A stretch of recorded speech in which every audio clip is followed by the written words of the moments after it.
Good morning, everyone. I hope you all are enjoying today. Today's topic is going to be about the difference between being healed and being made whole. This was a topic that's been stirring in my mind and in my heart since Easter time. I watched the Calvary Tabernacle in Indianapolis at Brother Minnie's church. They had was showing some past videos and stuff, and one of them was the Passion Play that they had put on years ago for quite a few years. And so when it got to this one certain point in the Passion Play, it really touched my heart, and it just kept stirring in my heart.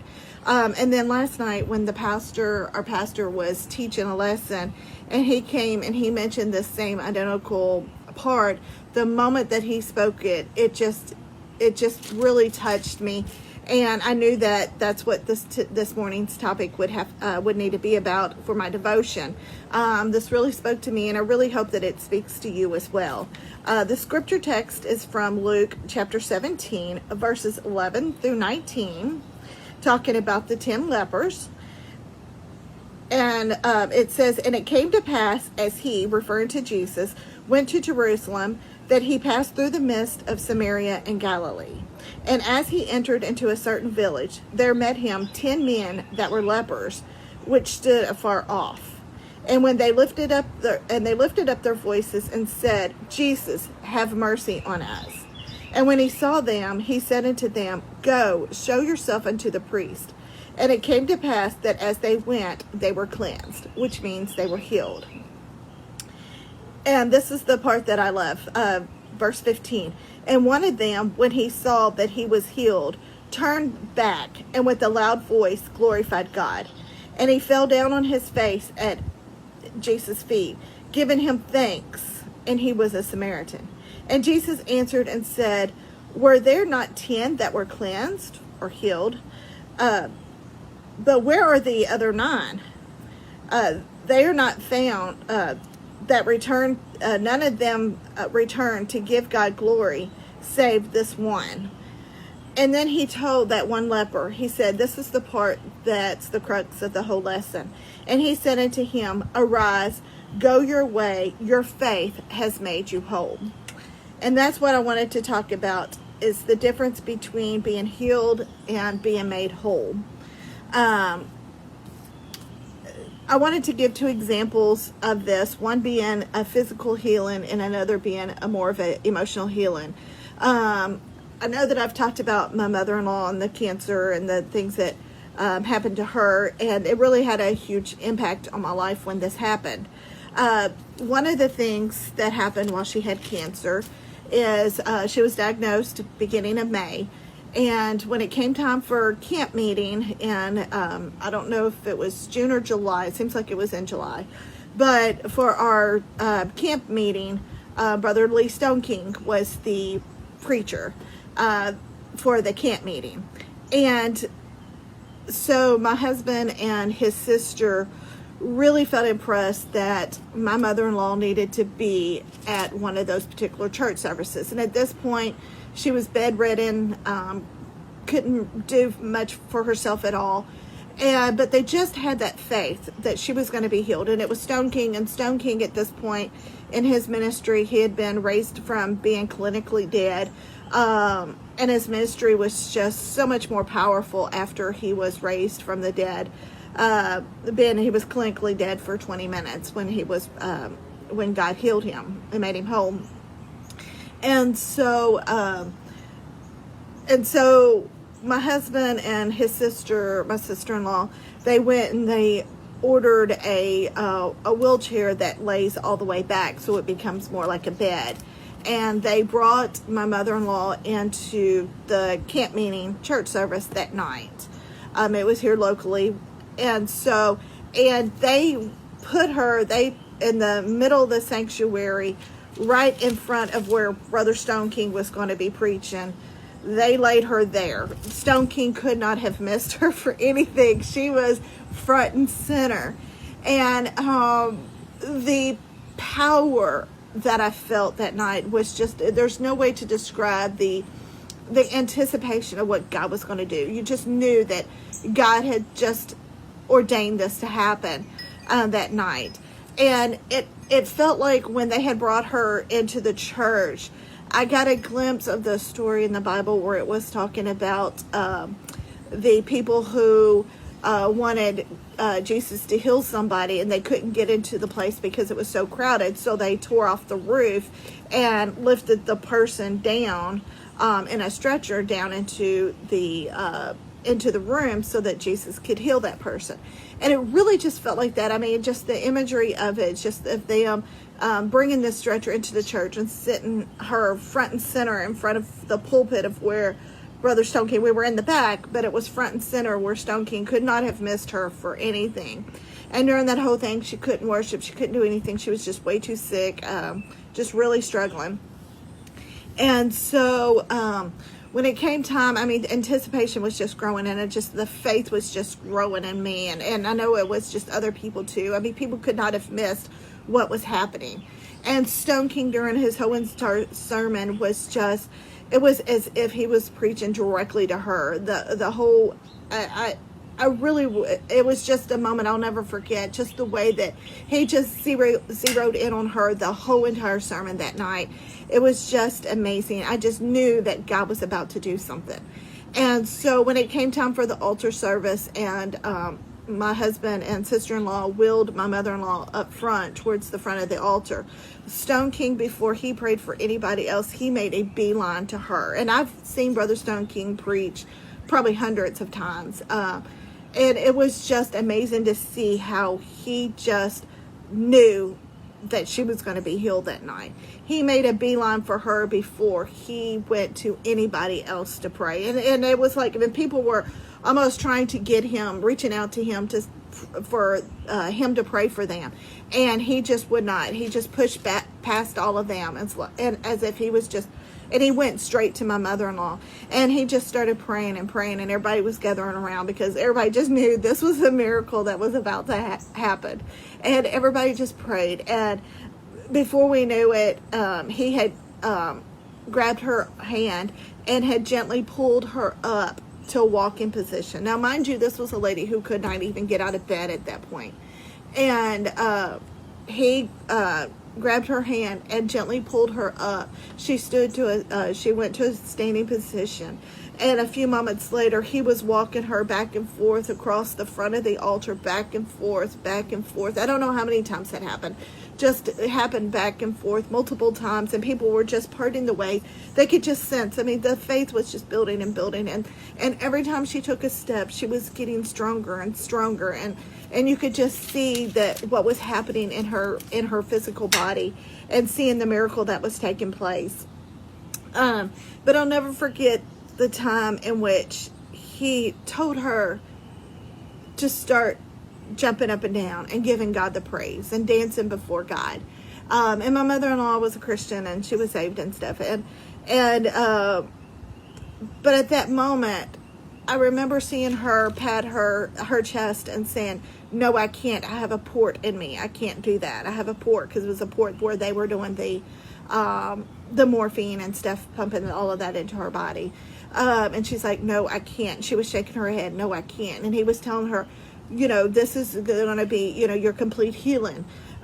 This is going to be where you are completely healed. And I remember when she was shaking her head saying, "No, I can't. I can't." And that really struck me. And at that moment, it seemed like that's when that part of her healing stopped. And there wasn't anything further at that point. You could tell it was kind of hindered. And then he went on and started praying for other people. She walked out of the church service. I mean, she was definitely healed. She walked out of that church service. She walked to the vehicle. She came into this on a stretcher, could not even get out of the bed. She walked out of that church service. She was healed.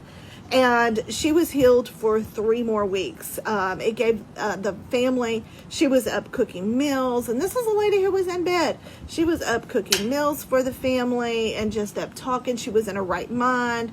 The morphine pump was still giving her morphine, but it was as if the morphine had no effect on her because she had such a clear mind. Her mind wasn't foggy like it was before. And she wasn't, she was just in full mind. You could tell.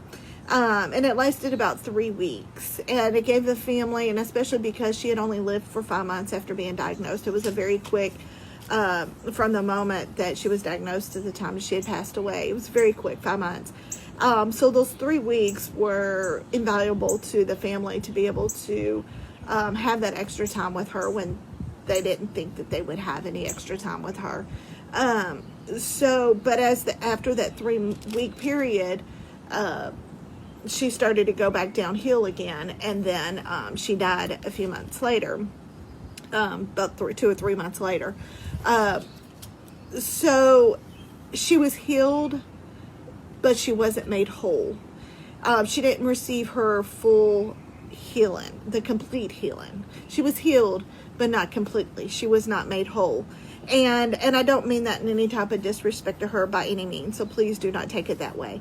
But that was an example of a physical healing, but not being made whole. For me, I had an emotional healing in which I was not made whole at the time.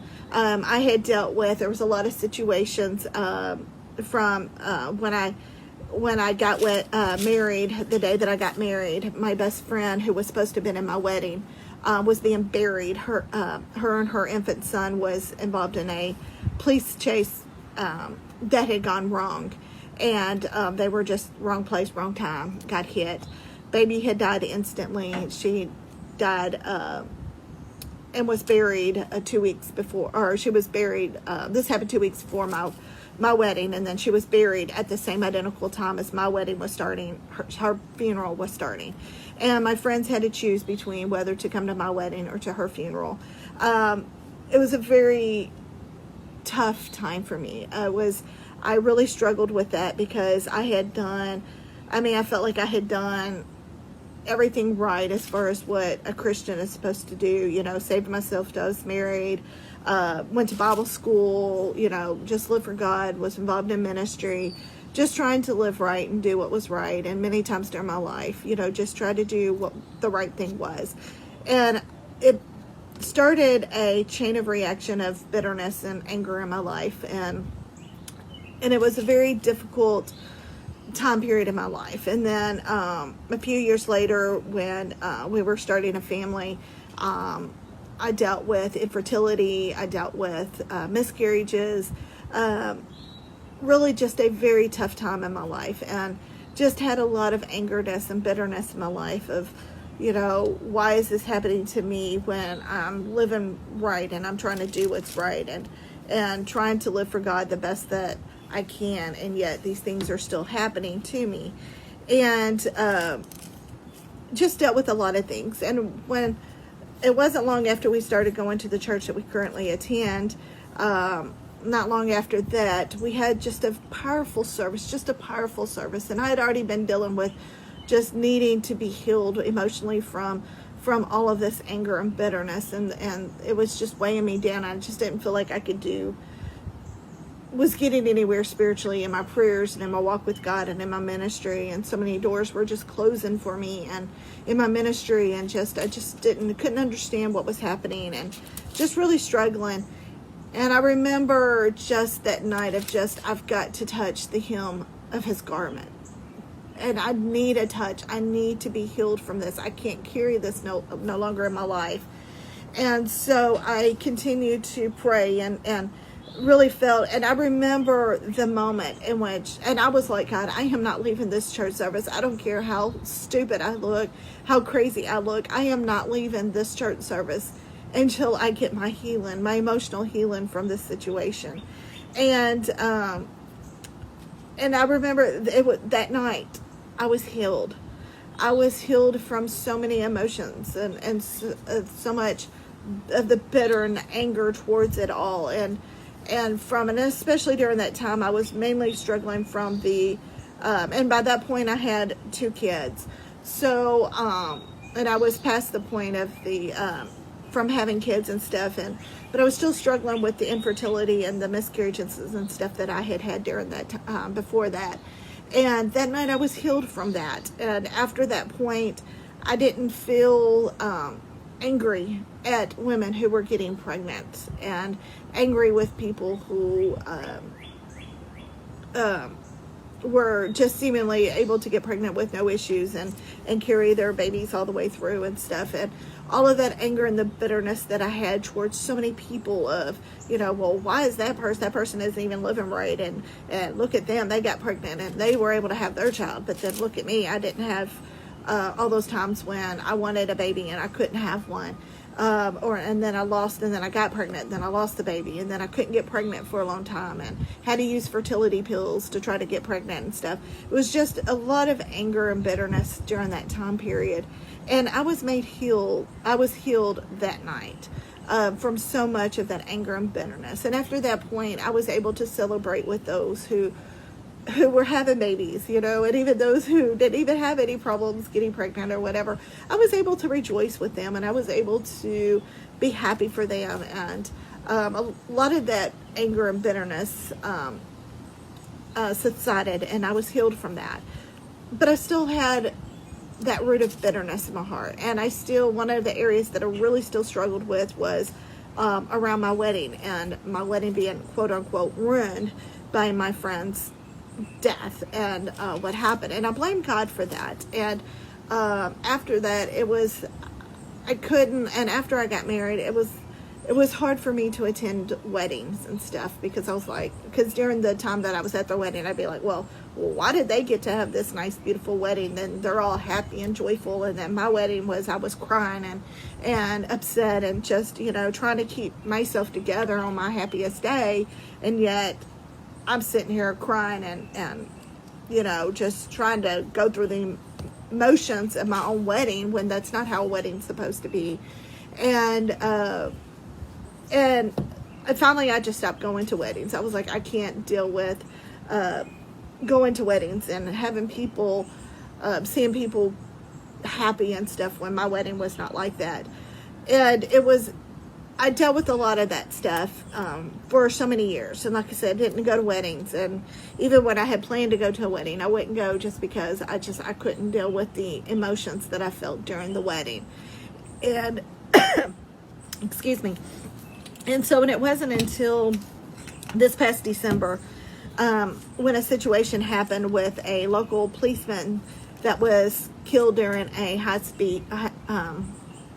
police chase gone wrong.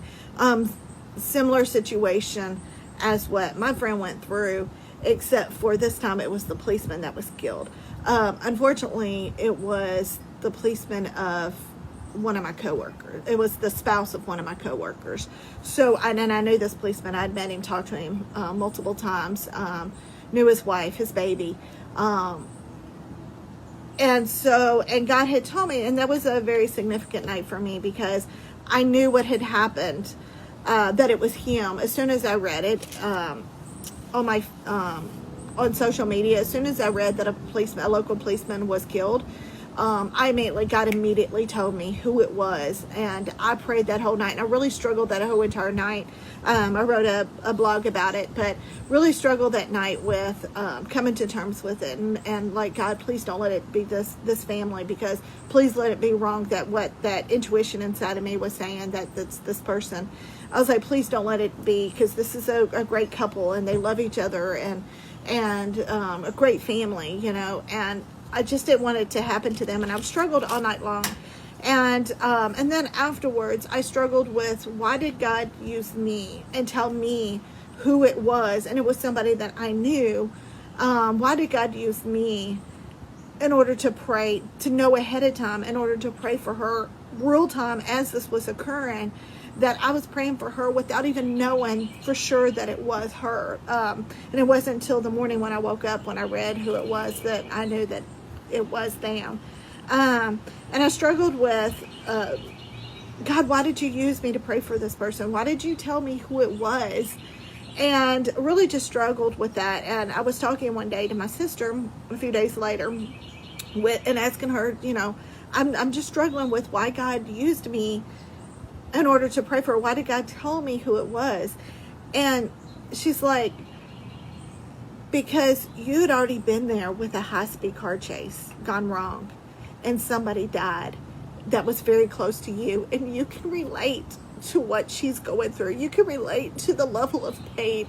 Maybe not as a spouse, but I could relate to the level of pain that she was facing in that very moment. And it's sorry for the tears, but it's so true that I was able to relate to the level of pain. But during that night, that I didn't even realize what had happened, God had made me whole from my own pain that I had carried for 23 years. God had made me whole from that situation. Yes, I had had a healing, but I was not made whole until that very night on December the 31st. And it's now been a little over, just barely over 6 months.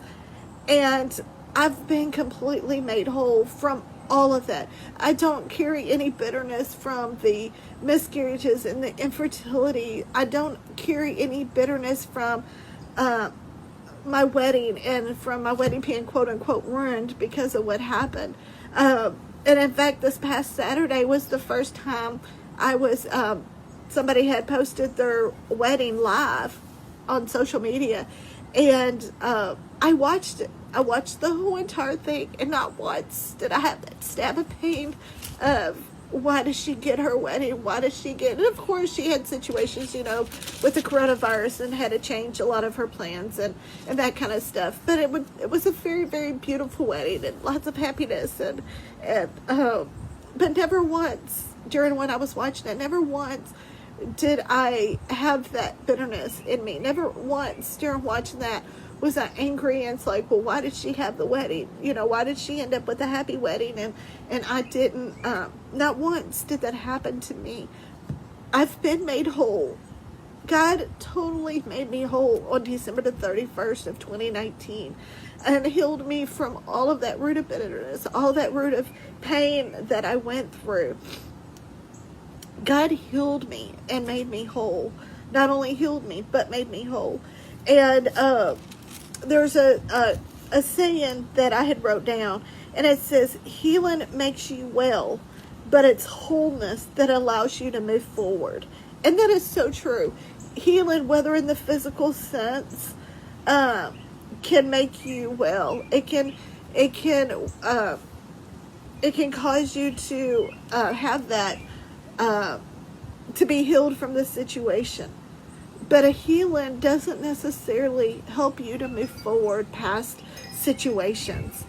Only being made whole can help you to move forward in life and to move forward from your situation. And so I wanted to encourage you all today that, and I guess to seek your wholeness in situations. You might be healed, but you may not be made whole yet. I encourage you to seek that. And I think one of the biggest things for me was that even though I was healed, I would not give up on the fact that I wanted to be made whole. One of the things, I just kept going back to God and going back to God. And I didn't make the connection between healing and wholeness. And I've heard it in sermons and all of that, but I just didn't make the connection in my life and stuff. But I just would not give up. But I kept, one of the things that the leper did was that he went back, when he was healed, he went back and gave thanks to Jesus for it.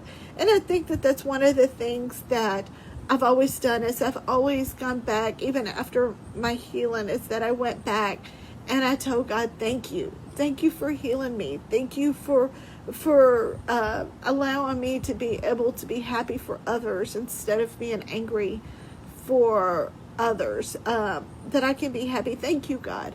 That gratitude, that mind of that spirit of gratitude that I would carry. And that I would be like, but God, that's not enough for me. I need more from you. I need something deeper from you. And at the time, for so many years, I didn't understand what I was looking for. And even up to that point when I was wanting to be healed, I just knew something had to change, because I didn't like the person I had become on the inside. I didn't like the ugliness of my heart at that time. And the person that I had become, I didn't like that. I didn't like being in my thoughts, being ugly, towards other people, not outwardly, but just in my mind of all of that. I didn't like the person I had become. And so when I wanted that healing, I searched and I searched and searched, and I was like, God, I need this healing for me. And even after I was healed, and I would thank God, and I would have that gratitude of, thank you, God, for healing me. Thank you, God, for giving me peace in certain situations. But there's still more that I struggle with. There's still more that I need healing from. And I just kept going to God saying, I'm not going to stop pressing forward. I'm not going to stop trying to reach the hem of your garment until I am completely made whole. Those weren't the words at the time, but I knew that I needed that extra. There had to be something there. And just like that leper who went back to Jesus and said, thank you, thank you. We should do the same as we go through the process, and it's not always instantaneous that we get healing and wholeness. Sometimes it's a journey. For me, it's been a very long journey. It's been 23 years of this before I was made whole. But I encourage you to seek that out, to not give up, to not be satisfied just with the healing, not to be satisfied just with a touch from God, not to be satisfied with just a little bit, but being made completely whole, because then you can move forward. At that point, when you're made whole, your whole perspective changes. My prayer life has been changed, totally, radically changed since being made whole. I feel like my prayers are not being hindered now. I feel like I can move forward, and even on the things that is hard for me, like fasting, which is super hard for me. Even I've been able to fast more and to have what it takes because I've been made whole. I have that in me. I have that inner peace in me that I didn't have before. I have so much more, and I'm finding that doors are being opened for me spiritually. Doors are being opened for me physically. Doors are being opened for me in my ministry. So many things are happening since I've been made whole. And so I encourage you to keep searching for that. Whatever your process is, whether you are still needing your healing, or whether you've been healed and you need to be made whole from a situation. So many times we carry things through life. We carry struggles and pains and situations through life, and because we are not made whole from them, and even situations that have occurred during the time of the coronavirus, and my instinct in the beginning was just to start panicking. It's like, oh my, I've been here before, and I can't do this. This is just situations that I can't deal with, but then I realized I don't even need to panic. I've been made whole from so much of this that it doesn't matter what happens at this point. It doesn't matter what certain situations that haven't changed it. It doesn't matter what happens in those situations, because I've been made whole on the inside. I am cleansed on the inside. I've been bathed with God's wholeness on the inside, and it doesn't matter. And I don't need to panic now when certain situations have happened. And in the past, I would go into panic mode and worry and just get all anxiety and stuff. I don't need to do that now, because I've been made whole, not just from the miscarriages and from the infertility, and not just from the situation of my wedding, but so many other areas of my life. I've been made whole. It's just I don't realize it, and then Satan wants to try to say, oh, look at this area, you're not healed from this area, or look at this, you're still struggling with that. But then, and at first I want to listen to Satan say, oh, yeah, you're right, yeah, you're right. And then I'm like, oh no, Satan, no, we're not playing this game anymore. I've been made whole. So you can try to throw that stuff at me, you can try to throw whatever you want at me, but no, I've been healed. And I've been made whole. So no matter what you throw at me, you can throw it at me. Go ahead, take it. Throw it at me. Because you're not going to win. Because I've been made whole, and I'm not going to take it from you. I'm not the same person I was before December the 31st. I'm not the same person that when I went to bed that night, I'm not the same person that woke up that morning, because I had an encounter with God that radically changed my life. And I can't even begin to tell you how much December the 31st, that night, it radically changed my life. I am a different person today because of what happened. And each of us need that moment in time in which we can go back and say, this is the moment that God made me whole. This is the moment when everything changed for me. So I encourage you today, find it, whatever step you are in the journey, whether you're at the beginning or whether you've been made whole, find that rock, find what you need in order to hang on to, and say, I'm not giving up until I am completely made whole. May God bless you today. Thank you.